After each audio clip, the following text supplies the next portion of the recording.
Bonjour à toutes et à tous, bienvenue sur Psychotips. Aujourd'hui, nous allons continuer à parler sommeil et plus précisément du rôle du café. J'entends souvent des gens dire le soir « Ah non merci, je ne prends pas de café » ou alors « Je prends un décaféiné de peur de ne pas réussir à dormir la nuit ». Eh bien cela est totalement faux. Il existe dans le cerveau des centres du sommeil et des centres de l'éveil. Les centres du sommeil possèdent des récepteurs à adénosine. L'adénosine est l'une des hormones du cerveau qui, à partir d'un certain seuil, permet l'entrée dans le sommeil. Elle est produite à partir d'ATP. L'ATP, c'est l'adénosine triphosphate. Imaginez l'adénosine comme une brique de Lego. 3 briques de Lego assemblées les unes dans les autres forment de l'adénosine triphosphate.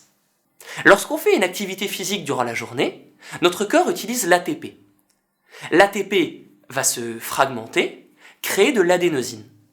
Cette adénosine va donc s'accumuler au fur et à mesure de nos activités physiques, s'accumuler tout au long de la journée et atteindre un certain seuil le soir. Lorsque ce seuil est atteint, c'est le signal pour s'endormir, notre cerveau va donc nous envoyer les signes pour s'endormir. Parlons à présent du café.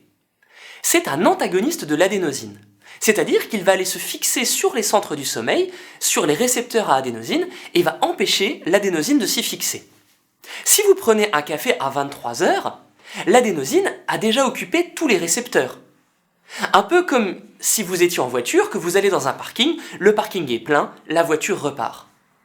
Donc si vous prenez un café à 23h, la caféine n'a nulle part où se fixer, elle va donc repartir et être éliminée par les reins. Par contre, si vous prenez un café entre 16h et 18h, la caféine va se fixer sur les récepteurs à adénosine, puisque certains sont encore disponibles. La durée d'action de la caféine est de 8 heures, c'est-à-dire qu'elle va y rester jusqu'à 22h et minuit. Elle va empêcher l'adénosine accumulée sur l'après-midi de se fixer.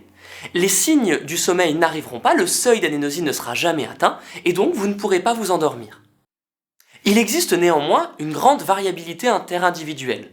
C'est-à-dire que tout le monde n'est pas sensible de la même manière à la caféine.